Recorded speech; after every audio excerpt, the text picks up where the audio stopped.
Madam ಯಾಕೆ ಹಿಂಗೆ ಮಾಡ್ತಿದ್ದೀರಾ ಮೇಡಮ್? ಏನಾಯ್ತು? ಅಯ್ಯೋ ಅಕ್ಕ, ನಿಮ್ಗೆ ಗ್ಯಾಸ್ ವಾಸನೆ ಬರ್ತಿಲ್ವಾ? ಇಲ್ಲ ಮೇಡಮ್. ದೀಪಾ, ಯಾಕೆ ಏನಾಯ್ತು? ಯಾಕೆ ಹೀಗಾಡ್ತಿದ್ಯಾ? ಅಕ್ಕ, ಗ್ಯಾಸ್ ವಾಸನೆ ಬರ್ತಿದೆ ಅಕ್ಕ. ಇಲ್ವಲ್ಲ ದೀಪಾ, ಗ್ಯಾಸ್ ಲೀಕ್ ಆಗ್ತಿದೆ ಅಂತ ನೀನು ಸುಮ್ಮನೆ ಟೆನ್ಷನ್ ಮಾಡ್ಕೋತಿದ್ಯಾ ಅಷ್ಟೇ. ಹೌದು ಮೇಡಮ್. ಹೌದಾ?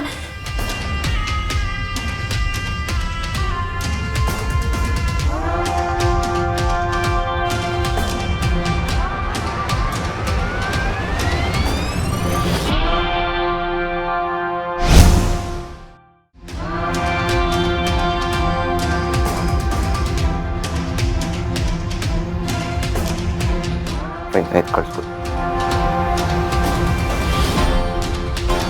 ಅಚ್ಚೋ, ನೀನು ದೀಪ ಅವ್ರು ಏನು ಡೀಪಾಗಿ ಯೋಚನೆ ಮಾಡ್ತಿದ್ದೀರಾ? ಬನ್ನಿ. ಏನಿಲ್ಲ.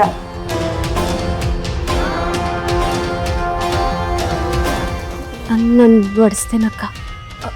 ಜಜಕ್ಕ,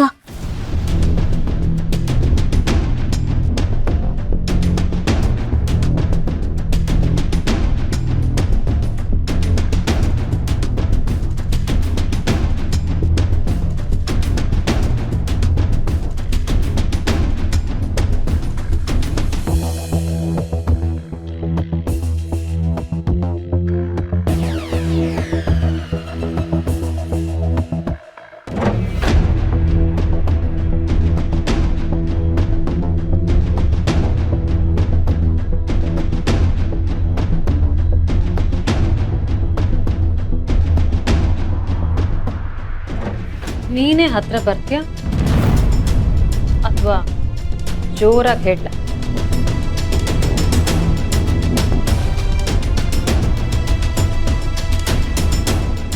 ಈ ಮನೇಲಿ ನಿನಗೆ ಬೇಕಾಗಿರೋರಿಗೆ ಯಾವಾಗ ಬೇಕಾದರೂ ಏನು ಬೇಕಾದರೂ ಆಗ್ಬೋದು.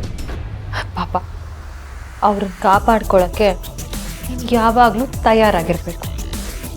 ಅದು ನಿನ್ನ ಗಂಡ ಆಗಿರ್ಬೋದು ಅಥವಾ ಇನ್ನು ಯಾರು ಬೇಕಾದರೂ ಆಗಿರ್ಬೋದು.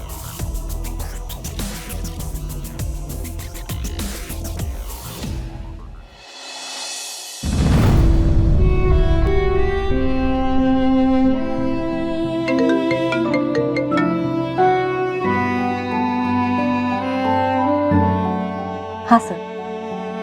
ಹಾಂ, ಓಕೆ ಸರ್. ಹಾಂ, ಅರ್ಥ ಆಯಿತು. Thank you.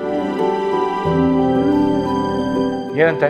ಪೊಲೀಸ್ ಎಕ್ಸಾಮ್ ಬರೆಯೋದಕ್ಕೆ ಒಂದಷ್ಟು ಕಂಡೀಷನ್ಸ್ಗಳಿದೆಯಂತೆ. ಫಸ್ಟ್ ಒನ್ ಏನಂದರೆ ಕ್ರಿಮಿನಲ್ ಕೇಸ್ ಇರಬಾರ್ದಂತೆ, ಆಮೇಲೆ FIR ಇರಬಾರ್ದಂತೆ, ಆ್ಯಂಡ್ ಹತ್ರದಲ್ಲಿರೋ ಪೊಲೀಸ್ ಸ್ಟೇಷನಿಂದ NOC ಕಲೆಕ್ಟ್ ಮಾಡ್ಕೊಂಡು ಕೊಡಬೇಕಂತೆ. NOCನ? ಹಾಂ. ಹೇಗೋ ಅಪ್ಪ ಅಲ್ಲಿರೋದ್ರಿಂದ NOC ತೊಗೊಬೋದು. ಆದರೆ ಅಲ್ಲಿ ಇವರಪ್ಪ ನಾಗರಾಜು ಇದ್ದಾನಲ್ಲ, ಏನು ಮಾಡೋದು? ಅವನದಕ್ಕೆ ಸುಮ್ಮನೆ ಒಪ್ತಾನ ಅಥವಾ ಏನಾದರೂ ಕಿರಿಕ್ ಮಾಡ್ತಾನೆ ಗೊತ್ತಾಗ್ತಿಲ್ಲ. ನೋಡೋಣ. ಏನು ಯೋಚನೆ ಮಾಡ್ತಿದ್ಯಾ?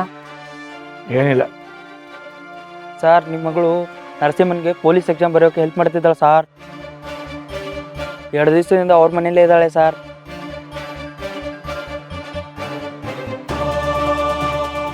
ನಾಳೆ ನೀನು ಸ್ಟೇಷನ್ಗೆ ಹೋಗಬೇಕು ನರಸಿಂಹ, ಹೀಗೆ NOC ಕಲೆಕ್ಟ್ ಮಾಡ್ಕೊಳ್ಳೋಕ್ಕೆ. ಏನು ಮಾಡ್ಬೇಕಂತ ಅಪ್ಪನ ಹತ್ರ ಮಾತಾಡ್ತೀನಿ, ನೋಡೋಣ. ನಮ್ಮಪ್ಪನ ಹತ್ರ ಮಾತಾಡಬೇಕು ಅಂದರೆ ಹೇಳು, ನಾನೇ ಮಾತಾಡ್ತೀನಿ. ಏನೂ ಬೇಕಾಗಿಲ್ಲ.